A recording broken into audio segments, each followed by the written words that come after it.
കിഷ്കിന്ധാകാന്ഡം എന്ന ഈ ഒരു സിനിമ ഒരുപക്ഷെ ഏറ്റവും മികച്ച സ്ക്രീൻ പ്ലേ ഉള്ള മലയാളം സിനിമകളിൽ ഒരെണ്ണം തന്നെയായിരിക്കും. തുടക്കം മുതൽ ലാസ്റ്റ് വരെ നമ്മളെ വളരെ എൻഗേജിംഗ് ആയി കൊണ്ടുപോയ ഈ സിനിമയെക്കുറിച്ച് നമുക്കിന്ന് ഒന്ന് നോക്കിയാലോ. ഈ സിനിമയ്ക്ക് എന്തുകൊണ്ട് കിഷ്കിന്ധാകാന്ഡം എന്ന് പേരിട്ടു, അതുപോലെ ഈ സിനിമയ്ക്ക് എന്തുകൊണ്ട് the tale of 3 vice monkeys എന്ന് പേരിട്ടു, ഇതിനെക്കുറിച്ച് എൻ്റെ ഒരു ഇൻ്റർപ്രിട്ടേഷൻ ഈ വീഡിയോയുടെ ലാസ്റ്റിൽ ഞാനൊന്ന് പറയുന്നതായിരിക്കും. അപ്പോൾ നമുക്ക് സമയം കളയാതെ കിഷ്കിന്ധാകാന്ഡം എന്ന ഈ ഒരു സിനിമയെക്കുറിച്ച് നോക്കാം. നമസ്കാരം, ഞാൻ വൈശാഖ്. ടെലിസ്കോപ്പിലേക്ക് സ്വാഗതം.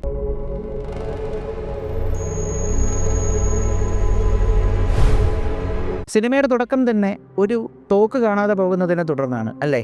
അപ്പുപിള്ള എന്ന എക്സ് മിലിറ്ററി ഉദ്യോഗസ്ഥൻ്റെ ഒരു തോക്ക് കാണാതെ പോകുന്നു. അപ്പോൾ ഇതിനെ ചുറ്റിപ്പറ്റിയുള്ള ഒരു അന്വേഷണം ആദ്യം നടക്കുന്നു. അപ്പോൾ ഇതിൻ്റെ കൂടെ തന്നെ അപ്പുപിള്ളയുടെ മകനായ ആസിഫ് അലിയുടെ കഥാപാത്രം അജയൻ തൻ്റെ രണ്ടാമത്തെ വിവാഹവും കഴിഞ്ഞ് ഈ വീട്ടിലേക്ക് വരുന്നു. സിനിമയുടെ ഒരു മെയിൻ ഭാഗമെന്ന് പറയുമ്പോഴത്തേക്കും അജയൻ്റെ മകനായ ചച്ചുവിൻ്റെ കാണാതെ പോക്കാണ്. എവിടെ പോയി ചച്ചു എന്ന ചോദ്യമാണ് ഈ സിനിമയുടെ ഒരു മെയിൻ പിവട്ടൽ പോയിൻ്റ് എന്ന് പറയുന്നത്. ഇപ്പോൾ ഉദാഹരണത്തിന് ഇവർ ചച്ചുവിനെ അന്വേഷിച്ച് പോകുമ്പോഴൊക്കെ അപർണ ചച്ചുവിനെ കുറിച്ച് കൂടുതൽ മനസ്സിലാകാനൊക്കെ ആയിട്ട് ഒന്ന് ശ്രമിക്കുന്നുണ്ട്. എന്നാൽ ഇതിന് പാരലായിട്ട് എന്തോ ഭ്രാന്തമായിട്ടുള്ളൊരു അന്വേഷണത്തിലാണ് അപ്പുപിള്ള. എന്നാൽ അദ്ദേഹത്തിനോട് ആരും ഒന്നും ചോദിക്കുന്നില്ല. കാരണം എന്താണ്, എന്തെങ്കിലും ചോദിക്കാൻ ചെന്നാൽ കടിച്ചു തീർന്നകത്ത സ്വഭാവമല്ലേ അപ്പുപിള്ളയ്ക്ക്. ദേഷ്യം വരുന്നു, നല്ലതുപോലെ ഷൗട്ട് ചെയ്യുന്നു.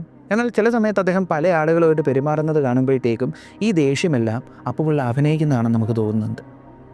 അങ്ങനെ ഇരിക്കുകയാണ് നമുക്കറിയാൻ കഴിഞ്ഞത് അപ്പുപിള്ളയെ തൻ്റെ സർവീസിൽ നിന്ന് പിരിച്ചുവിടാനുള്ള കാരണം മറവി കാരണം ഒരിക്കലും ഒരു ഉദ്യോഗസ്ഥൻ മറന്നു വയ്ക്കാൻ പാടില്ലാത്തൊരു കാര്യം മറന്നു വെച്ചതിനെ തുടർന്നാണ്. എന്നാൽ അതിനെ ഫോളോ അപ്പ് ചെയ്തുള്ള ചില സംഭവങ്ങളിൽ നിന്ന് നമുക്ക് മനസ്സിലാക്കാൻ കഴിയുന്നുണ്ട് അപ്പുപിള്ള ഈ ദേഷ്യപ്പെടുന്നതിൻ്റെയൊക്കെ കാരണം എന്താണെന്ന്. നിങ്ങളൊന്ന് ശ്രദ്ധിച്ചു നോക്കിയാൽ മതി. ഒരാളോട് നിങ്ങൾ ഒരു കാര്യം സംസാരിക്കാനായിട്ട് ചെല്ലുമ്പോൾ അയാൾ ദേഷ്യപ്പെട്ട രീതിക്ക് നമ്മളോട് പെരുമാറിയാൽ പിന്നെ നമുക്ക് അയാളോട് സംസാരിക്കാൻ തോന്നും ഇല്ല, പിന്നെ നമ്മൾ അയാളോടൊരു ചോദ്യം ചോദിക്കാനും തോന്നത്തില്ല. അങ്ങനെ ഇരിക്കെ അപ്പുപിള്ള 2 വർഷങ്ങൾക്ക് മുമ്പ് മറ്റൊരാൾക്ക് വിറ്റ തൻ്റെ ഒരു പെരയിടത്ത് നിന്ന് ഒരു കുരങ്ങൻ്റെ അസ്ഥികൂടം കിട്ടുകയാണ്. ഒരു വെടിയുണ്ട കൊണ്ടാണ് ഈ കുരങ്ങൻ മരിച്ചതെന്നെല്ലാം ആളുകൾ പറയുന്നു. ഇപ്പോൾ അപ്പുപിള്ളയ്ക്കും കുടുംബത്തിനും നല്ല ടെൻഷൻ വരുന്നുണ്ട്. എന്നാൽ അപ്പുപിള്ളയ്ക്ക് ഇത് സാരമായിട്ട് പുള്ളിക്കാരനെ എഫക്റ്റ് ചെയ്യുന്നതായിട്ട് നമുക്ക് തോന്നുന്നില്ല പല സ്ഥലങ്ങളിലും. അങ്ങനെ ഇരിക്കുകയാണ് മറ്റൊരു കാര്യം അറിയുന്നത്. എന്താണ്, അപ്പുപിള്ളയുടെ തോക്ക് ഒരു കുരങ്ങൻ്റെ കയ്യിലിരിക്കുന്നതായിട്ട് ഒരു ഫോട്ടോ വന്നു. അങ്ങനെ അപ്പുപിള്ള ചെന്നിട്ട് കൺഫേം ചെയ്യുകയാണത് അതെൻ്റെ തോക്ക് തന്നെയാണെന്ന്. അപ്പോൾ ഇവിടെ നമ്മൾ ശ്രദ്ധിക്കേണ്ട ഒരു കാര്യം, എല്ലാ കാര്യങ്ങളും മറന്നു പോകുന്ന അപ്പുപിള്ള ഈ ഒരു തോക്ക് കണ്ട് അത് തൻ്റെ തോക്ക് തന്നെയാണെന്ന് കൺഫേം ചെയ്യാനുള്ള കാരണം എന്താണ്? ഇതെല്ലാം പോയിൻ്റ് ചെയ്യുന്നത് സിനിമയിൽ ചച്ചുവിൻ്റെ കാണാതെ പോക്കിലേക്കാണ്. അപ്പോൾ ഈ ഒരു സിനിമയിലെ മെയിൻ പോയിൻ്റ് എന്ന് പറയുന്നത് ചച്ചുവിൻ്റെ പിറന്നാൾ, അതായത് ചച്ചു കാണാതെ പോയെന്ന ന്യൂസ് വന്നതിൻ്റെ തലേ ദിവസം ഉണ്ടായിരുന്ന ചച്ചുവിൻ്റെ പിറന്നാളിൻ്റെ ദിവസമാണ്. അന്നാണ് ചച്ചു തൻ്റെ അപ്പൂപ്പൻ്റെ തോക്കെടുത്തിട്ട് വെടിവെട്ടിച്ചത്. അപ്പോൾ നമുക്ക് തോന്നും അപർണ ലാസ്റ്റിൽ പറയുന്നതും കൂടെ കേൾക്കുമ്പോൾ നമ്മൾ ഉറപ്പിച്ച് പറയും അപ്പോൾ ഒരു പക്ഷേ അതുകൊണ്ടായിരിക്കും അപ്പുപിള്ള ഈ തോക്കിൻ്റെ കാര്യത്തിൽ ഇങ്ങനെ എന്താ പറയുക പരതി നടക്കുന്നതും ഒരു തോക്ക് കണ്ടപ്പോഴേക്കും അതങ്ങ് സമ്മതിച്ചു കൊടുത്തതും അത് തന്നെയാണ് തൻ്റെ തോക്കെന്ന് സമ്മതിച്ചു കൊടുത്തതും. എന്നാൽ ഈ ഫോട്ടോഗ്രാഫിൽ കുരങ്ങൻ്റെ കയ്യിൽ ഇരിക്കപ്പെടുന്നതായി കാണപ്പെടുന്ന ആ ഒരു തോക്ക് അത് അപ്പുപിള്ളയുടെ തോക്കാണെന്ന് കൺഫേം ചെയ്യുകയും അതിനെ തുടർന്ന് ചോദ്യവും പറച്ചിലും എല്ലാം നടക്കുന്ന ആ ഒരു ദിവസം തന്നെ അപർണ അപ്പുപിള്ളയുടെ റൂമിൽ അലമാരയുടെ അകത്ത് ഒരു സ്പെഷ്യലായിട്ടുള്ളൊരു അറയിൽ നിന്ന് അപ്പുപിള്ളയുടെ ഒറിജിനൽ തോക്ക് കണ്ടെടുക്കുന്നു. അപ്പുപിള്ള ചില സമയങ്ങളിലായിട്ട് തൻ്റെ റൂമിൽ നിന്ന് ഒരു കെട്ട് പേപ്പർ കൊണ്ടിട്ട് കത്തിക്കാറുണ്ട്. അതിൽ നിന്ന് അപർണ കണ്ടെടുക്കുന്ന ചില പേപ്പറുകളിലായിട്ട് എഴുതി വെച്ചിട്ടുണ്ട് 2 വെടിയുണ്ടകൾ മിസ്സിങ് ആണെന്ന്. അപ്പോൾ ഇത് രണ്ടും കൂടെ അപർണ കണക്ട് ചെയ്ത് നോക്കിയപ്പോൾ പുള്ളിക്കാരിക്ക് ഭയങ്കര കൺഫ്യൂഷൻ ആവുകയാണ്. ഇത് അപ്പുപിള്ള വന്ന് ആ റൂമിൽ കയറിയെന്നും പറഞ്ഞ് ബഹളം ഉണ്ടാക്കിയതിന് ശേഷം പുള്ളിക്കാരൻ പോയി കിടന്നപ്പോൾ അപർണയോട് ചോദിക്കുകയാണ്, നീ എന്തിനാണ് അച്ഛൻ്റെ മുറിയിൽ കയറിയത്? അങ്ങനെ അപർണ തൻ്റെ മൈൻഡിലുള്ള കാര്യങ്ങളെല്ലാം പറയുന്നു. ഒരു തോക്ക് തൻ്റെ കയ്യിലിരുന്നിട്ടും എന്തിന് ആ കുരങ്ങൻ്റെ കയ്യിലുള്ള തോക്ക് അത് തൻ്റെ തോക്കാണെന്ന് കൺഫേം ചെയ്യണം? അതുപോലെ തന്നെ ഇദ്ദേഹം തന്നെ എഴുതി വെച്ചിട്ടുണ്ട് 2 വെടിയുണ്ടകൾ മിസ്സിങ് ആണെന്ന്. എന്നാൽ ഇദ്ദേഹം ജഗദീഷ് ചേട്ടൻ്റെ കഥാപാത്രത്തിൻ്റെ അടുത്ത് എപ്പോഴും പോയി ചോദിക്കാറുണ്ട് അല്ലേ, എത്ര തവണ ചച്ചു കുരങ്ങന് നേരെ വെടിവെച്ചു എന്നാണ്. അപ്പോൾ ഒരു തവണയാണ് ചച്ചു കുരങ്ങന് നേരെ വെടിവെച്ചത്. പിന്നെ 2 വെടിയുണ്ട മിസ്സിങ് എങ്ങനെയാണ്? നമുക്കറിയാം ആ തോക്കെടുത്ത് കുരങ്ങനെ വെടിവെച്ച അതേ ദിവസം അപ്പുപിള്ളയുടെ കയ്യിൽ നിന്ന് ചച്ചുവിന് നല്ല അടി കിട്ടിയ അതേ ദിവസം തന്നെ അപ്പുപിള്ളയുടെ കയ്യിൽ നിന്ന് വീണ്ടും ഈ തോക്ക് ചച്ചു എടുക്കുകയും സിനിമ കണ്ടവർക്കറിയാം എന്താണ് അവിടെ അരങ്ങേറിയതെന്ന്. പെട്ടെന്ന് ചച്ചു മരിച്ചു കിടക്കുന്ന കണ്ട അജയൻ തളർന്നിരിക്കുന്ന പ്രവീണയെ ഹോസ്പിറ്റലിൽ എത്തിക്കേണ്ട ഒരവസ്ഥ ഉണ്ടാകുന്നു. പെട്ടെന്ന് തന്നെ പ്രവീണയെ അജയൻ ഹോസ്പിറ്റലിലേക്ക് കൊണ്ടുപോകുന്നു. എന്നാൽ മരിച്ചു കിടക്കുന്ന ചച്ചുവിനെ വേറെ ആരും കാണരുതെന്നുള്ളതുകൊണ്ട് അജയൻ ആ വാതിൽ പൂട്ടിയിട്ടാണ് പോകുന്നത്. അങ്ങനെ ഹോസ്പിറ്റലിൽ പോയി മറ്റു കാര്യങ്ങളും കഴിഞ്ഞ് തിരിച്ചു വരുമ്പോഴത്തേക്കും ചച്ചുവിനെ അവിടെ കാണുന്നില്ല. അവിടെ അങ്ങനൊരു സംഭവം ഉണ്ടായതായിട്ടുള്ള ഒരു അനക്കം പോലും ഇല്ല. ആർക്കും അത് മനസ്സിലാകാത്ത രീതിക്ക് ആരോ അവിടെ ക്ലീൻ ചെയ്തിരിക്കുന്നു. ചെന്ന് നോക്കുമ്പോൾ ഒന്നും ഉണ്ടാവാത്തതുപോലെ അപ്പുപിള്ള കഞ്ഞി കുടിച്ചുകൊണ്ടിരിക്കുകയാണ്. ഇതിൽ നിന്ന് നമുക്ക് മനസ്സിലാക്കാൻ കഴിഞ്ഞിട്ടുണ്ട്, അപ്പുപിള്ള ഒരു കാരണവശാലും തൻ്റെ മകന് നേർക്കോ മരുമകളെ നേർക്കോ ഇത് വിരൽ ചൂണ്ടാതിരിക്കാനായിട്ട് വേണ്ട കാര്യങ്ങൾ അന്നേ ദിവസം രാത്രി ചെയ്തു കഴിഞ്ഞു. എന്നാലും ആ ഒരു ഇൻസിഡൻറ്റിൻ്റെ കാര്യം അപ്പുപിള്ള മറന്നുപോയതായിട്ട് ഈ സിനിമയിൽ കാണിക്കുന്നുണ്ട്. മറന്നു പോകാനുള്ള കാരണം എന്താണ്? നിങ്ങളൊന്ന് ആലോചിച്ച് നോക്കിയാൽ മതി. അപ്പുപിള്ളയ്ക്ക് പെട്ടെന്ന് മെമ്മറി ലോസ് ഉണ്ടാകുന്നത് ഭയങ്കരമായിട്ട് ഒരു എക്സ്ട്രീം ഇമോഷൻ ഉണ്ടാകുന്ന സമയത്താണ് അപ്പുപിള്ളയ്ക്ക് മെമ്മറി ലോസ് ഉണ്ടാകുന്നത്. തൻ്റെ കൂട്ടുകാരൻ്റെ രൂപത്തിൽ തൻ്റെ കൂടെ വർക്ക് ഉണ്ടായിരുന്ന ആളെന്നുള്ള രൂപത്തിൽ ഒരാൾ വന്നിരുന്ന് എന്നോട് സംസാരിച്ച കാര്യമില്ല ഇയാൾ കണ്ടുപിടിക്കുമ്പോൾ ഒരു പിടിവലി ഉണ്ടാവുകയും അപ്പുപിള്ള വന്ന് വീഴുമ്പോൾ അതിന് തൊട്ട് മുമ്പ് വരെ ഉണ്ടായ കാര്യങ്ങൾ അപ്പുപിള്ള മറന്നായിരുന്നു. ഇതേ സംഭവം തന്നെയാണ് തൻ്റെ പേരക്കുട്ടിയുടെ ശരീരം, തൻ്റെ മകൻ്റെ ശരീരം തൻ്റെ കൈകൊണ്ട് തന്നെ ആ അച്ചാച്ചൻ കുഴിച്ചു മൂടിയപ്പോൾ അതിൽ നിന്നുണ്ടായ ആ ഒരു എഫക്റ്റിൽ പെട്ടെന്നൊരു പക്ഷേ അപ്പുപിള്ള എവിടെ കൊണ്ട് ഈ ശവശരീരം നീക്കം ചെയ്തു എന്നുള്ള കാര്യം മറന്നുപോയിട്ടുണ്ടാവണം. എന്നാൽ അപ്പുപിള്ളയുടെ ആവശ്യവും അതുതന്നെയായിരുന്നു. കാരണം എന്താണ്? അജയൻ ഈ ശരീരത്തെ കൊണ്ട് മറവ് ചെയ്താൽ എന്നെങ്കിലും ഒരിക്കൽ ആരെങ്കിലും ചോദിക്കേണ്ട രീതിക്ക് അജയനോട് ചോദിച്ചാൽ അജയൻ പറഞ്ഞു പോകും, ഇതാണ് ഉണ്ടായ സംഭവമെന്ന്, ഇവിടെയാണ് എൻ്റെ മകനുള്ളതെന്ന്. എന്നാൽ മകൻ എവിടെയെന്ന് ചോദിച്ചാൽ പറയാനൊരു ഉത്തരമില്ലായിരിക്കുന്നിടത്തോളം കാലം തൻ്റെ മകൻ സേഫായിരിക്കും. അതുപോലെ തന്നെ അതിനെ ഫോളോ അപ്പ് ചെയ്തിട്ടുള്ള പ്രശ്നങ്ങളിൽ വയ്യാത്ത തൻ്റെ മരുമകൾക്ക് ആ ഒരു വിഷമം ഉണ്ടാവാതിരിക്കാനായിട്ട് തൻ്റെ മറവി രോഗത്തിനെ അപ്പുപിള്ള അവിടെ ഉപയോഗിച്ചതാണെന്ന് സിനിമയുടെ പല സ്ഥലങ്ങളിൽ നിന്നും നമുക്ക് മനസ്സിലാവുന്നുണ്ട്. എന്നാൽ ആ ഒരു ഇൻസിഡൻറ്റ് പൂർണ്ണമായും മറന്ന അപ്പുപിള്ള പിന്നെ കേൾക്കുന്ന കാര്യം എന്താണ്? തൻ്റെ പേരക്കുട്ടിയെ കാണാനില്ല. പേരക്കുട്ടി മരിച്ചുപോയ കാര്യവും പേരക്കുട്ടിയുടെ ശരീരം കൊണ്ട് നീക്കം ചെയ്ത കാര്യവും അപ്പുപിള്ള മറന്നുപോയല്ലോ. അപ്പോൾ പേരക്കുട്ടിയെ കാണാനില്ല. നോക്കുമ്പോഴത്തേക്കും തൻ്റെ മകൻ ഇങ്ങനെ ഓടി നടക്കുകയാണ് മോനെ തപ്പി. എന്നാൽ അപ്പുപിള്ളയുടെ തോക്കിൽ 2 ഉണ്ട മിസ്സിങ്. അപ്പോൾ ഇത് അപ്പുപിള്ളയ്ക്ക് ഭയങ്കര കൺഫ്യൂഷൻ ഉണ്ടാകുന്നു. അപ്പോൾ ഈ തോക്കിൽ 2 ഉണ്ട മിസ്സിങ് ആണല്ലോ. അങ്ങനെ അപ്പുപിള്ള എന്ത് ചെയ്യും? അപ്പുപിള്ളയുടെ പരിചയത്തിലുള്ള ആളുകളെ പോയി കാണും. ആ പരിചയത്തിലുള്ള ആളുകളെയും സുമദത്തൻ എന്ന് പറയുന്ന ജഗദീഷ് ചേട്ടൻ്റെ കഥാപാത്രത്തെയും എല്ലാം അപ്പുപിള്ള മനസ്സിലാക്കിയത് എങ്ങനെയാണ്? കാലങ്ങൾക്ക് മുമ്പുള്ള അപ്പുപിള്ളയും ഭാഗമായിട്ടുള്ള ആ ഒരു പഴയ കാലത്തുണ്ടായിരുന്ന ഒരു ആക്രമണ ഇഷ്യൂവിൽ അപ്പുപിള്ള ഭാഗമായിട്ടുണ്ടായിരുന്നല്ലോ. അതിൻ്റെ കൂട്ടത്തിൽ സുമദത്തനും ഉണ്ടായിരുന്നു. അന്നത്തെ ന്യൂസ് പേപ്പർ ക്ലിപ്പിങ് വെച്ചിട്ട് അപ്പുപിള്ള മനസ്സിലാക്കും, ഓക്കെ, എൻ്റെ കൂടെ അന്ന് മുതലേ ഇതുപോലത്തെ ഇഷ്യൂവിന് എൻ്റെ കൂടെ നിന്ന ഒരാളാണ് സുമദത്തൻ. അപ്പോൾ ഞാനുമായിട്ട് അയാൾക്കൊരു അടുപ്പമുണ്ടാവും. അപ്പോൾ അടുപ്പമുണ്ടെന്നുള്ള കാര്യം അപ്പുപിള്ള എന്തായാലും മനസ്സിലാക്കിയിട്ടുണ്ട്. കാരണം എന്താണ്? ഡ്രോയറിൻ്റെ അകത്ത് അറിയാവുന്ന ആളുകളെക്കുറിച്ചുള്ള കാര്യങ്ങളെല്ലാം എഴുതി വെച്ചിട്ടുണ്ട്. അതെടുത്ത് സുമദത്തൻ്റെ കാര്യങ്ങൾ നോക്കുമ്പോൾ എൻ്റെ ഫ്രണ്ടാണ് സുമദത്തൻ. അങ്ങനെ സുമദത്തൻ്റെ അടുത്ത് പോയി കാര്യങ്ങൾ ചോദിക്കും ഓരോ തവണയും. എങ്ങനെ നീ അന്ന് എൻ്റെ വീട്ടിൽ വന്നില്ലേ? ആ വന്നായിരുന്നു. അന്ന് എന്താ സംഭവിച്ചെന്ന് പറ. അപ്പോൾ ഇങ്ങനെ ചെറുമോൻ തോക്കെടുത്ത് വെടിവെച്ചു. ഇങ്ങനെ എത്ര ഉണ്ടയാണ് അവൻ വെടിവെച്ചത്? ഒരൊറ്റ ഉണ്ടേ വെടിവെച്ചുള്ളൂ. അപ്പോൾ മറ്റേ ഉണ്ട എവിടെ? അപ്പോൾ തൻ്റെ തോക്കിൽ നിന്ന് കാണാതെ പോയ 2 വെടിയുണ്ടകൾക്ക് പിന്നാലെയായി അപ്പുപിള്ള. ഒരു വെടിയുണ്ട കാണാതായത് എങ്ങനെയെന്ന് സുമദത്തനിൽ നിന്ന് മനസ്സിലാക്കുന്നു. എങ്ങനെ? ഈ ഒരു ഇഷ്യൂവിനെ കുറിച്ച് ഇങ്ങനെ തപ്പി പോയി കളക്ട് ചെയ്ത് വെച്ചേക്കുന്ന ന്യൂസ് പേപ്പർ ക്ലിപ്പിങ്സിൽ നിന്ന് കണക്ട് ചെയ്ത് സുമദത്തനിലേക്ക് എത്തുന്നു.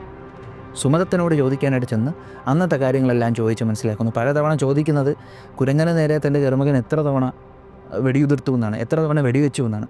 ഒരു തവണ. അപ്പോൾ ഒരു വെടിയുണ്ട കൊണ്ടാണ് കുരങ്ങൻ മരിച്ചത്. അപ്പോൾ അടുത്ത വെടിയുണ്ട എവിടെ? അതുകൊണ്ടാണോ ഇനി തൻ്റെ ചെറുമകൻ മരിച്ചത്? അപ്പോൾ താൻ കാരണമാണോ അതോ തൻ്റെ കുടുംബത്തിലുള്ള വേറെ ആരെങ്കിലും കാരണമാണോ? അത് തനിക്കറിയണം. താൻ കാരണമാണെങ്കിൽ ആ കുറ്റബോധം സഹിക്കാൻ പറ്റത്തില്ലല്ലോ. ഇനി കുടുംബത്തിലുള്ള വേറെ ആരെങ്കിലും ആണെങ്കിൽ അതിൻ്റെ കാര്യം മനസ്സിലാക്കി അവരെ പ്രൊട്ടക്റ്റ് ചെയ്യണം. ആ ഒരൊറ്റ ചിന്ത കൊണ്ട് ബുദ്ധിമാനായിട്ടുള്ള ആ എക്സ് മിലിറ്ററി ഉദ്യോഗസ്ഥൻ ഇദ്ദേഹം അന്വേഷിച്ച് പോവുകയാണ്. അന്വേഷിച്ച് പോകുമ്പോഴത്തേക്കും ഇദ്ദേഹത്തിന് പല കാര്യങ്ങളും ഇങ്ങനെ കണക്ട് ചെയ്യാൻ പറ്റുന്നുണ്ട്. ലാസ്റ്റിൽ ആസിഫ് അലിയോട് സംസാരിക്കുന്ന കാര്യത്തിൽ നിന്ന് നമുക്കത് മനസ്സിലാക്കാൻ പറ്റുന്നുണ്ട്. ന്യൂസ് പേപ്പർ ക്ലിപ്പിങ്ങുകളും മറ്റു കാര്യങ്ങളിലുമെല്ലാം അപ്പുപിള്ള സർക്കിൾ ചെയ്ത് വയ്ക്കുന്നത് ഡേറ്റുകളാണ്. ഈ സിനിമയുടെ ഒരു സീനിൽ ഒരു ഹോസ്പിറ്റലിൽ ചെന്നിട്ട് പിന്നെ നമുക്കതറിയാൻ കഴിയുന്നുണ്ട് പിന്നീട് പ്രവീണ കീമോ ചെയ്യാനായിട്ട് പോയ ഹോസ്പിറ്റലാണെന്ന്.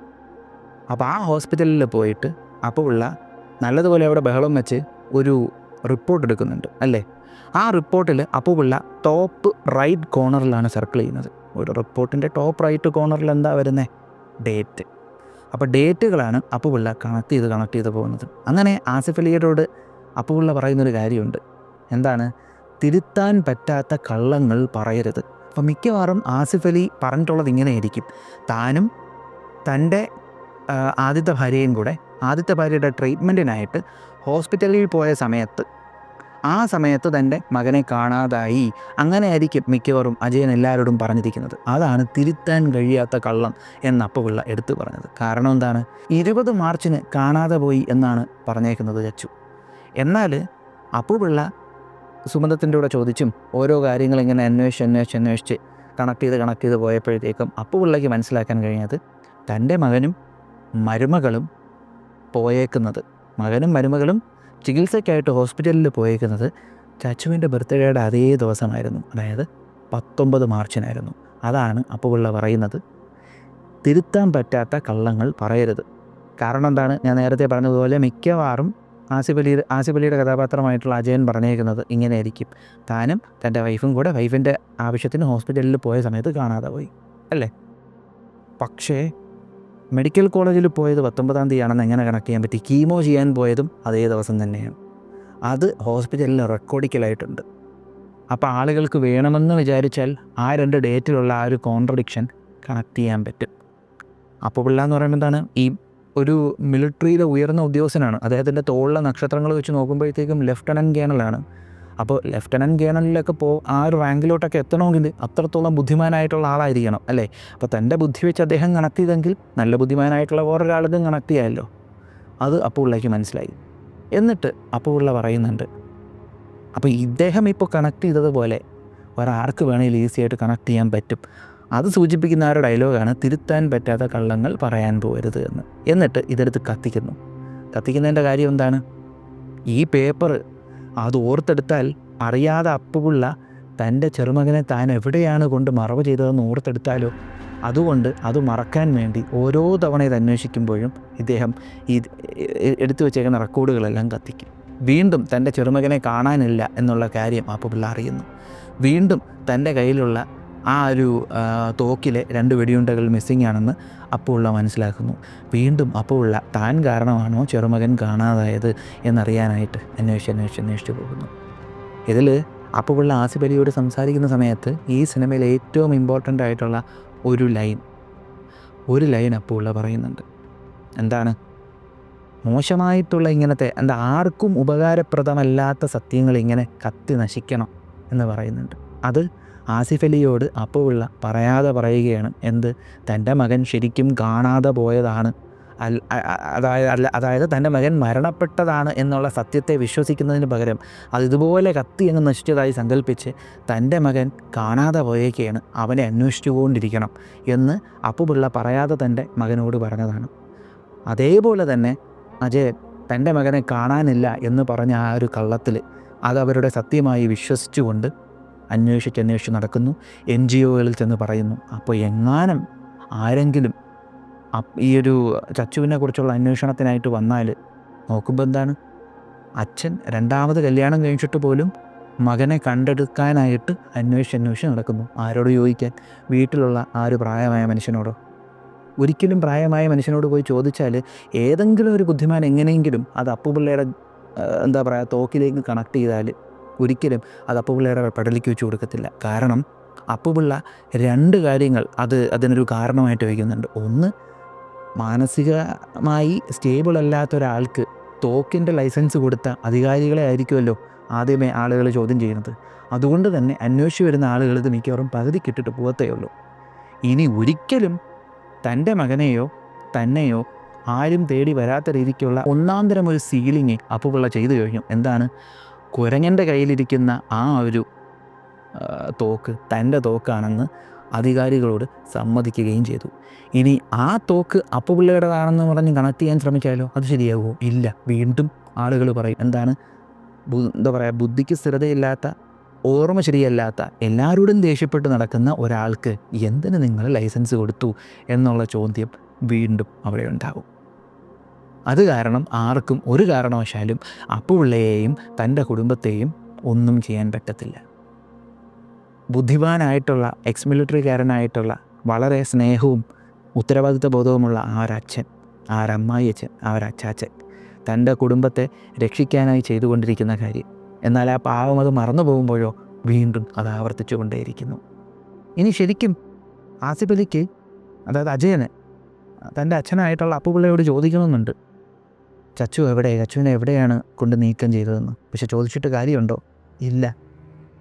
സ്വയം താൻ വേണ്ട എന്നും പറഞ്ഞ് ഒരു കാരണവശാലും ഓർക്കരുത് എന്നുള്ള രീതിക്ക് അദ്ദേഹം ഫോഴ്സ്ഫുള്ളി മറന്ന ആ ഒരു മെമ്മറി, ആവശ്യമില്ലാത്ത ഓർമ്മകളെ അങ്ങ് ഉപേക്ഷിച്ച് കളയാമെന്ന് പറയുന്നത് പോലെ നമ്മൾ പറയാറുണ്ടല്ലേ, ചില ആളുകളുമായിട്ട് നമ്മൾ ഭയങ്കരമായിട്ട് കമ്പനി ആകുമ്പോഴത്തേക്കും പെട്ടെന്ന് അവരുമായിട്ട് അകലുമ്പോൾ നമ്മൾ ഏറ്റവും കൂടുതൽ ഹോണ്ട് ചെയ്യുന്നത് അവരുമായിട്ടുള്ള നല്ല നല്ല ഓർമ്മകളാണ്. നമ്മൾ ആലോചിക്കും, ഈ ഓർമ്മകളൊന്നും മൈൻഡിലില്ലായിരുന്നെങ്കിൽ. എന്നാൽ ആ ഒരു ഭാഗ്യം, തൻ്റെ അവസ്ഥയെ അതൊരു ഭാഗ്യമായിട്ട് അപ്പുപിള്ള കാണുന്ന ഒരു സെൻറ്റൻസൊക്കെ അവിടെ പറയുന്നുണ്ട്. ഇതിലെ ഹീറോ സത്യം പറഞ്ഞാൽ അത് വിജയരാഘവൻ സാറിൻ്റെ കഥാപാത്രമായിട്ടുള്ള അപ്പുപിള്ള തന്നെയാണ്, അതിലൊരു സംശയവുമില്ലാത്ത കാര്യം. ഇവിടെ നമ്മൾ എടുത്തു പറയേണ്ട ഒരു കാര്യവും കൂടെയുണ്ട്. ആ ഒരു ടേബിളിലിരുന്ന് അപ്പുപിള്ള എഴുതിക്കൊണ്ടിരിക്കുന്ന ആ ഒരു സീനുണ്ട്. ആ സീൻ കാണുമ്പോൾ നമുക്ക് കാണാൻ കഴിയുന്ന ഒന്ന് മാത്രമാണ്, എന്താണ്, മറന്നുപോയ തൻ്റെ ഓർമ്മകൾ, തൻ്റെ ചോദ്യങ്ങൾ, തൻ്റെ സംശയങ്ങൾ, അതെല്ലാം വീണ്ടും മുകളിലോട്ട് വരുമ്പോൾ ആ സംശയങ്ങൾക്ക് പിന്നാലെ സഞ്ചരിക്കാനും ഏതു വിധേനയും തന്നെയും തൻ്റെ കുടുംബത്തെയും പ്രൊട്ടക്റ്റ് ചെയ്യാനും തയ്യാറായിരിക്കുന്ന ഒരു ഉത്തരവാദിത്തമുള്ള ഒരു അപ്പുപിള്ളയാണ് നമുക്കിവിടെ ആ ഒരു സീനിൽ കാണാൻ കഴിയുന്നത്. ശരിക്കും ഗംഭീരമായിട്ട് കൊണ്ടുപോയ ഒരു സിനിമ. ഇനി ഇതുപോലെ തന്നെ ഈ സിനിമയ്ക്ക് എന്തുകൊണ്ട് കിഷ്കിന്ധാകാന്ഡം എന്ന് പേരിട്ടു? നമുക്കറിയാം, രാമായണത്തിൽ ഒരുപാട് ചാപ്റ്റേഴ്സ് ഉണ്ട് അല്ലേ? ആ ചാപ്റ്റേഴ്സിനെയാണ് കാണ്ഡം എന്ന് പറയുന്നത്. ഇതിൽ രാമനും ലക്ഷ്മണനുമെല്ലാം വാനരന്മാരെ മീറ്റ് ചെയ്യുന്ന ആ ഒരു കിഷ്കിന്ധയിലൂടെ അവരെത്തുന്ന ആ ഒരു കാണ്ഡമാണ്, ആ ഒരു ചാപ്റ്ററാണ് കിഷ്കിന്ധാകാന്ഡം. ഇവിടെ സിനിമയിൽ മെയിനായിട്ടുള്ള ഭാഗങ്ങളിൽ തന്ത്രപ്രധാനമായിട്ടുള്ള റോളുകൾ അത്രയും, അല്ലെങ്കിൽ തന്ത്രപ്രധാനമായിട്ടുള്ള ഭാഗങ്ങളിൽ ഒരു കുരങ്ങന്മാരുടെ സാന്നിധ്യമുണ്ട് അല്ലേ? അപ്പോൾ അതുപോലെ തന്നെ ഇവർ താമസിക്കുന്ന സ്ഥലമെന്ന് പറയുമ്പോഴത്തേക്കും ഒരു കാട് പ്രദേശമാണ്, അവിടെ മുഴുവനും കുരങ്ങന്മാരുമാണ്. ഒരുപക്ഷെ അതുകൊണ്ട് തന്നെ ആയിരിക്കണം ഇതിന് കിഷ്കിന്ധാകാന്ഡം എന്ന് പേരിട്ടേക്കുന്നത്. പിന്നെ അത് മാത്രമല്ല, ഇതിൻ്റെ ടാഗ് ലൈൻ ഇതെന്നെ ഒരുപാട് ഇതിൽ ഞാനങ്ങ് എൻ്റെ ശ്രദ്ധ ഇതിൻ്റെ ടാഗ് ലൈനിലോട്ടാണ് പോയത്. എന്താണ്? ടെയിൽ ഓഫ് 3 വൈസ് മങ്കീസ്, അതായത് 3 ബുദ്ധിമാന്മാരായിട്ടുള്ള വാനരന്മാരുടെ കഥ. അങ്ങനെയാണ് കിടക്കുന്നത്. ഇപ്പോൾ ഈ ഒരു ടാഗ് ലൈൻ ഞാനങ്ങ് നല്ലതുപോലെ ശ്രദ്ധിച്ചായിരുന്നു. അതുവരെ ഞാൻ ഒരുപാട് ആലോചിച്ച് നോക്കി, കിട്ടിയില്ല. പക്ഷേ ഇതിൽ പറയുന്ന അജയൻ്റെ ഒരു ഡയലോഗുണ്ട്. ആ ഒരു ഡയലോഗും ഈ ടാഗ് ലൈനുമായിട്ടൊന്ന് കണക്ട് ചെയ്തപ്പോൾ എനിക്ക് ഒരു രീതിക്ക് ഇത് ഇൻ്റർപ്രറ്റ് ചെയ്യാൻ തോന്നി. ഇത് എൻ്റേതായിട്ടുള്ള ഒരു ഇൻ്റർപ്രിട്ടേഷനാണ്. അപ്പോൾ എൻ്റെ ഇൻ്റർപ്രിട്ടേഷൻ ഇങ്ങനെയാണ്. ആ ഇൻ്റർപ്രിട്ടേഷന് കാരണമായിട്ടുള്ള ആ ഒരു ഡയലോഗ് എന്ന് പറയുമ്പോഴത്തേക്കും അജയൻ വന്ന് അപർണയോട് പറയുന്നൊരു ഡയലോഗുണ്ട്, ഇവിടെ ഹനുമാനും സുഗ്രീവനും ഒഴികെ ബാക്കി എല്ലാ വാനരന്മാരും ഉണ്ട്. അപ്പോൾ ഈ ഹനുമാനെയും സുഗ്രീവനെ എടുത്തു പറഞ്ഞേക്കുകയാണ്. ടെയിൽ ഓഫ് 3 വൈസ് മങ്കീസ്, ഹനുമാനെയും സുഗ്രീവനെ എടുത്തു പറഞ്ഞേക്കുന്നു. അപ്പോൾ ഞാൻ ആലോചിച്ച ഹനുമാനും സുഗ്രീവനും പിന്നെ ഇതിലെ വേറൊരു ചില കാര്യങ്ങളുമായിട്ട് എനിക്ക് കണക്ട് ചെയ്യാൻ പറ്റിയപ്പോഴത്തേക്കും വളരെ ഇൻട്രസ്റ്റിംഗ് ആയിട്ടുള്ളൊരു ഇൻ്റർപ്രിട്ടേഷൻ തോന്നി. എന്താണെന്ന് വെച്ചാൽ, ഇതിൽ ഹനുമാനും സുഗ്രീവനും ഒഴികെ ബാക്കി എല്ലാ കുരങ്ങന്മാരും ഉണ്ടെന്ന് പറയാനുള്ള കാരണം എന്തെന്നറിയോ? എനിക്ക് മനസ്സിലാക്കാൻ കഴിഞ്ഞത്, ഞാൻ കണ്ട രീതി ഇങ്ങനെയാണ്. ഇതിൽ ഹനുമാനും സുഗ്രീവനും അപ്പുപിള്ളയും അജയനുമാണ്. അതായത് അപ്പുപിള്ളയാണ് ഹനുമാൻ, അജയനാണ് സുഗ്രീവൻ. ഇതെങ്ങനെ ശരിയാവും? അപ്പോൾ എനിക്കത് ഇൻ്റർപ്രറ്റ് ചെയ്യാൻ കഴിഞ്ഞത് ഇങ്ങനെയാണ്. അപ്പുപിള്ള എന്ന് പറയുമ്പോഴത്തേക്കും അതിബുദ്ധിമാനായിട്ടുള്ള ഒരാളാണ് അല്ലേ? അതിബുദ്ധിമാനായിട്ടുള്ള ഒരാളാണ്. എവിടെ പോയാലും തൻ്റെ പവറിൻ്റെ ഒരു അതോറിറ്റി കാണിക്കാൻ പറ്റുന്ന ഒരാളാണ് അപ്പുപിള്ള. പിന്നത് മാത്രമല്ല, അപ്പുപിള്ള ഒരു എക്സ് മിലിറ്ററി ഉദ്യോഗസ്ഥനാണ്. മിലിറ്ററിയിൽ ഉയർന്ന ഉദ്യോഗസ്ഥനായിട്ടുള്ള ഒരുപാട് പുരസ്കാരങ്ങളൊക്കെ ലഭിച്ചിട്ടുള്ള ഡെക്കറേറ്റഡ് ആയിട്ടുള്ള ഒരു ഉദ്യോഗസ്ഥനാണ് അപ്പുപിള്ള അല്ലേ? ഇതുപോലെ തന്നെ സുഗ്രീവൻ്റെ വാനര സൈന്യത്തിലെ പ്രമുഖനായിരുന്നു ഹനുമാൻ. എല്ലാവരും ഹനുമാൻ്റെ ശക്തിയെക്കുറിച്ചാണ് പറയാറ്. എന്നാൽ അതുപോലെ തന്നെ പറയേണ്ട ഒരു കാര്യമാണ് ഹനുമാൻ്റെ ബുദ്ധി. ഹനുമാൻ അതിബുദ്ധിമാനായിട്ടുള്ള ഒരാളാണ്. അതുപോലെ തന്നെ നല്ല ഉച്ചാരണ ശുദ്ധിയുള്ള ഒരാളാണ് ഹനുമാൻ. ഹനുമാൻ്റെ ഉച്ചാരണം വെച്ചിട്ടാണ് വേഷപ്രച്ഛന്നനായി നിന്ന ഹനുമാനെ ശ്രീരാമചന്ദ്രൻ മനസ്സിലാക്കുന്നത്. അപ്പോൾ അത്രത്തോളം ഇൻ്റലിജൻ്റ് ആയിട്ടുള്ള ഒരാളും കൂടെയാണ് ഹനുമാൻ. അപ്പോൾ ഇൻ്റലിജൻ്റ് ആയിട്ടുള്ള ഹനുമാനെ നമുക്ക് ഇൻ്റലിജൻ്റ് ആയിട്ടുള്ള അപ്പുപിള്ളയായിട്ട് കണക്ട് ചെയ്യാം. പിന്നെ മറ്റൊരു കാര്യം കൂടെയുണ്ട്, തൻ്റെ ശക്തിയെക്കുറിച്ച് പൂർണ്ണമായും മറന്നുപോയ ഒരാളാണ് ഹനുമാൻ. അപ്പോൾ ഒരു മറവിയുടെ ഒരു എലമെൻറ്റ് ഹനുമാനിലുണ്ട്. അതുപോലെ തന്നെ മറവിയുടെ ഒരു എലമെൻറ്റ് അപ്പുപിള്ളയിലുമുണ്ട്. ആ മറവി അപ്പോൾ നമുക്ക് അങ്ങനെ കണക്ട് ചെയ്യാം. അപ്പോൾ അപ്പുപിള്ളയെ വേണമെങ്കിൽ നമുക്ക് ഹനുമാനെന്ന് പറയാം. അപ്പോൾ ഇനി അജയനെ എങ്ങനെ സുഗ്രീവനായി കണക്ട് ചെയ്യാൻ പറ്റും? അജയൻ ഫോറസ്റ്റ് ഡിപ്പാർട്ട്മെൻറ്റിലെ ഒരു ഉദ്യോഗസ്ഥൻ ഫോറസ്റ്റ് ഡിപ്പാർട്ട്മെൻറ്റിൻ്റെ അധികാരി ആണ് അജയൻ അല്ലേ? എന്നാൽ അതുപോലെ തന്നെ കിഷ്കിന്ധ ഫോറസ്റ്റ്, ആ ഫോറസ്റ്റിൻ്റെ ആ ഒരു കിഷ്കിന്ധ എന്ന് പറയുന്ന സ്ഥലത്തിൻ്റെ അധികാരി ആരാണ്? സുഗ്രീവൻ. അപ്പം അങ്ങനെ നമുക്ക് സുഗ്രീവനെ കണക്ട് ചെയ്യാം. ഇതുപോലെ തന്നെ സുഗ്രീവൻ്റെ ജ്യേഷ്ഠനായിട്ടുള്ള വാലിയുടെ വൈഫ് താര, ആ താരയെ സുഗ്രീവൻ രാജാവായപ്പോൾ തൻ്റെ റാണി മെയിൻ ക്വീനായിട്ട് സ്വീകരിച്ചായിരുന്നു. അതുപോലെ തന്നെ സുഗ്രീവൻ അതിനു മുമ്പ് ഒരു ഭാര്യ ഉണ്ടായിരുന്നു. ആ ഭാര്യയുടെ പേരാണ് രുമ. സുഗ്രീവനും 2 ഭാര്യമാരുണ്ട്. നോക്കുമ്പോഴത്തേക്കും ഭാര്യാസ്ഥാനത്തിൽ ആണല്ലോ, ഈ ക്വീൻ സ്ഥാനത്തിലാണല്ലോ താര വന്ന് നിൽക്കുന്നത്. അപ്പോൾ ഇതിൽ അപർണ ബാലമുരളിയുടെ കഥാപാത്രത്തെ നമുക്ക് താരയായി കണക്ട് ചെയ്യാം. എങ്ങനെ? അപർണ ബാലമുരളിയാണ് ഇവർക്ക് രണ്ടുപേർക്കും മാത്രം അറിയാവുന്ന ഈ രഹസ്യങ്ങളെക്കുറിച്ചുള്ള ചോദ്യങ്ങളെല്ലാം ചോദിച്ചതും അപ്പുപിള്ള ഒളിപ്പിക്കാൻ ശ്രമിച്ച കാര്യങ്ങൾ, അല്ലെങ്കിൽ അപ്പുപിള്ള അതിബുദ്ധിമാനായിട്ട് കൺട്രോൾ ചെയ്ത് മാറ്റി നിർത്തിയ കാര്യങ്ങൾ, ആളുകളുടെ ശ്രദ്ധയിൽ നിന്ന് മാറ്റി നിർത്തിയ കാര്യങ്ങളിലേക്ക് ശ്രദ്ധ പോയ ഏക വ്യക്തി അത് അപർണയ്ക്ക് മാത്രമാണ്. അപ്പോൾ അപർണ നല്ല ബുദ്ധിമതിയായിട്ടുള്ള ഒരാളാണെന്ന് നമുക്ക് പറയാൻ പറ്റുമല്ലോ അല്ലേ? ഇതിൽ പറയുന്നുണ്ട് തൻ്റെ ഷെർലക് ഹോംസ് കളി എന്ന് പറയുന്നുണ്ട്. അപ്പോൾ ആ ഒരു ഇൻ്റലിജൻസിനെയാണ് അവിടെ സൂചിപ്പിക്കുന്നത് അല്ലേ? താര എന്ന് പറയുന്ന വാലിയുടെ വൈഫ് പിന്നീട് സുഗ്രീവൻ്റെ ക്വീനുമായിട്ടുണ്ട്. ഈ താര സുഗ്രീവനും വാലിക്കും വളരെ ഇമ്പോർട്ടൻ്റ് ആയിട്ടുള്ള അഡ്വൈസുകൾ കൊടുക്കുന്ന സീനുകൾ, എന്താ പറയുക, സംഭവങ്ങൾ രാമായണത്തിൽ പറയുന്നുണ്ട്. അതുപോലെ തന്നെ താര എന്ന് പറയുന്ന സുഗ്രീവൻ്റെ ഈ ഒരു റാണി, ഇപ്പം വാലിയുടെയും റാണിയായിരുന്നു സുഗ്രീവൻ്റെയും റാണിയായിട്ടുള്ള താര. ഈ താരയുണ്ടല്ലോ സുഗ്രീവൻ്റെ മെയിൻ അഡ്വൈസേഴ്സിൽ ഒരാളായിരുന്നു എന്നും നമുക്ക് വേണേൽ പറയാം. അപ്പോൾ അങ്ങനെ ആ ഒരു ബുദ്ധിയുടെ എലമെൻറ്റ് വെച്ചിട്ട് നമുക്ക് വേണേൽ താരേനെ അപർണയുമായിട്ട് കണക്ട് ചെയ്യാൻ പറ്റും. അപ്പോൾ 3 വൈസ് മങ്കീസ് എന്ന് പറയുന്ന ടാഗ് ലൈനുമായല്ലോ. അപ്പുപിള്ള, അജയൻ, അപർണ, അതുപോലെ ഹനുമാൻ, സുഗ്രീവൻ, താര, 3 വൈസ് മങ്കീസ്. ഇതെൻ്റെ ഇൻ്റർപ്രിട്ടേഷനാണ്. ഞാനൊരിക്കലും ഇതാണ് അതിൻ്റെ മെയിൻ കഥ എന്ന് അഭിപ്രായപ്പെടുന്നില്ല. എനിക്ക് ഇൻ്റർപ്രറ്റ് ചെയ്യാൻ തോന്നിയത് ഇങ്ങനെയാണ്. അതുകൊണ്ട് തന്നെ ഈ സിനിമ കണ്ടപ്പോൾ ഞാൻ കുറച്ചുകൂടെ ആസ്വദിച്ചാണ് കണ്ടത്. അങ്ങനെ ആ ഒരു കണക്ഷൻ വെച്ച് സംസാരിച്ചപ്പോൾ. അപ്പോൾ ഇതിനെക്കാട്ടിയും വ്യത്യസ്തമായിട്ടുള്ള അഭിപ്രായങ്ങൾ നിങ്ങൾക്കുണ്ടാകാം. ഇതിനെക്കാട്ടിയും നല്ല ഇൻ്റർപ്രിട്ടേഷൻസ് നിങ്ങൾക്കുണ്ടാകാം. മറ്റ് വ്യത്യസ്തമായിട്ടുള്ള ഇൻ്റർപ്രിട്ടേഷൻ നിങ്ങൾക്കുണ്ടാവാം. അതെല്ലാം ഉറപ്പായിട്ടും ഒന്ന് കമൻറ്റ് ചെയ്യുക. എന്തു തന്നെ പറഞ്ഞാലും കിഷ്കിന്ധാകാന്ഡം എന്ന ഈ ഒരു സിനിമ ഈ വർഷം ഇറങ്ങിയ ഏറ്റവും മികച്ച സ്ക്രീൻ പ്ലേകളുള്ള സിനിമകളിൽ ഒരെണ്ണം തന്നെയാണ്. അതുപോലെ തന്നെ ആസിഫ് അലിയും വിജയരാഘവനും മത്സരിച്ചഭിനയിച്ചൊരു സിനിമ. അതുപോലെ തന്നെ വിജയരാഘവൻ സാറിൻ്റെ പെർഫോമൻസ് പറയാതിരിക്കാൻ വയ്യ. അപ്പോൾ ഇതാണ് കിഷ്കിന്ധാകാന്ഡം എന്ന സിനിമയുടെ ചില വിശേഷങ്ങൾ. പിന്നെ ഞാൻ വീണ്ടും പറയുന്നു, ലാസ്റ്റിൽ പറഞ്ഞത് ഞാൻ ഈ സിനിമ കണ്ടപ്പോൾ എനിക്ക് തോന്നിയ ഇൻ്റർപ്രിട്ടേഷൻസാണ്. അപ്പോൾ ഈ വീഡിയോ നിങ്ങൾക്ക് ഇഷ്ടമായെന്ന് വിശ്വസിക്കുന്നു. നിങ്ങളുടെ അഭിപ്രായങ്ങളൊന്ന് കമൻറ്റ് ചെയ്തേക്കുക. നമ്മുടെ ചാനലിലേക്ക് നിങ്ങൾ ആദ്യമായിട്ടാണ് വരുന്നതെങ്കിലൊന്ന് സബ്സ്ക്രൈബ് ചെയ്തേക്കുക. നമ്മുടെ ചാനലിലെ കണ്ടൻറ്റുകൾ നിങ്ങൾക്ക് ഇഷ്ടപ്പെടുന്നുണ്ടെങ്കിൽ നിങ്ങളുടെ ബന്ധുമിത്രാദികൾക്കും പറ്റുമെങ്കിൽ ശത്രുക്കൾക്കും ഒന്ന് അയച്ചു കൊടുക്കുക.